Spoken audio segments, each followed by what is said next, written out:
ये जो नकली जो है भेष बदलकर अपनी पहचान छुपाकर हमारे धर्म को जो है उससे च्युत करना चाहते हैं, वो अच्छा नहीं कर रहे। विद्यालय है तो आप जिद करते हो जी कि हमारी तो बेटियां हमारे ही धर्म का या हमारे ही मजहब का लिबास पहनकर जाएंगी, वहां आप सड़कों पे उतर आते हो, हर जगह आप पहचान के लिए लड़ाई करने लग जाते हो। तो यहाँ क्यों आप पहचान छुपा रहे हो? अपनी पहचान छुपा के आप इस तरह अपना धंधा नहीं कर सकते। अपनी पहचान के साथ बैठो, किसी को भी कोई बाधा नहीं है। देखिए, आप जानते हो कि हमारे लिए कोई भी यात्रा हो, तीर्थ की यात्रा हो और या तो फिर कोई भी हमारे देवी देवताओं का अर्चन हो, हमारे लिए सबसे पहले आहार शुद्धि का बहुत बड़ा महत्व है ना। हम ऐसे ही कुछ भी नहीं खा सकते।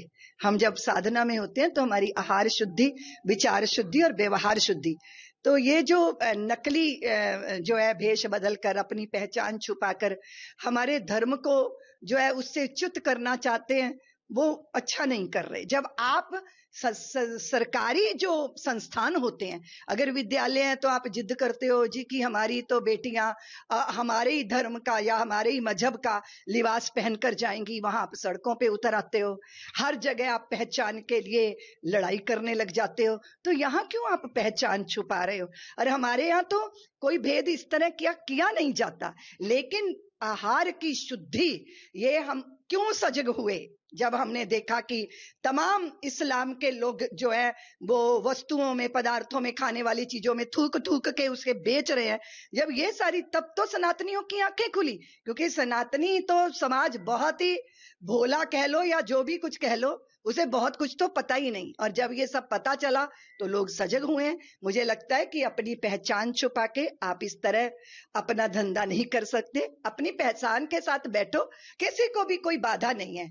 आप अगर शुचितापूर्ण भोजन बना रहे हैं तो आपके यहाँ भी भोजन किया जाएगा, लेकिन इस तरह धोखा देकर इतनी कठिन यात्रा होती है बंधु।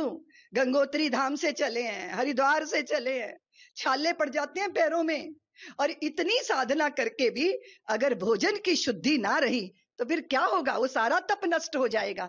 इसलिए इस तरह का कुकृत्य नहीं करना चाहिए। धर्म की आलू धर्मांतरण का खेल चल रहा है, शांगुर बाबा पकड़े गए हैं, तो हम खुलासे हो रहे हैं, विदेशी फंडिंग भी हुई है। देखिए, ये तो दुर्भाग्यपूर्ण है कि एक व्यक्ति इतने सालों से हमारी पुत्रियों का धर्मांतरण कर रहा है, उसका ब्रेन वॉश करके पैसा लगा रखा है। वो ब्राह्मणों की लड़की का 20 लाख है, राजपूतों की लड़की का 18 लाख है, और वैश्यों की लड़की का 15 लाख है, 12 लाख है। ये दुर्भाग्यपूर्ण है। दलितों की लड़की 10 लाख में ये इस देश में चल रहा है, और हम सोए हुए हैं। ये तो भला हो योगी जी का जो सजग है और जिन्होंने इस तरह की कुकृत्य करने वालों का दमन करने का संकल्प लिया। पर मैं समाज को भी कहूंगी कि अपनी पुत्रियों, अपने पुत्रों का ख्याल तो रख लो।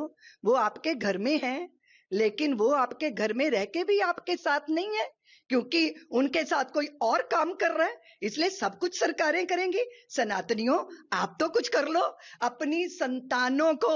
वो हमारी परंपरा की संवाहक होती हैं, इसलिए उनका अगर धर्म भ्रष्ट होता है, इस तरह का राक्षसी कुकृत्य होता है उनके साथ, और आपको कानो कान खबर नहीं होती, या तो फिर ये बात है कि फिर धन काम करता है। तो किसी भी तरह का लोभ या किसी भी तरह का भय, उससे हमें अपने धर्म का त्याग नहीं करना चाहिए।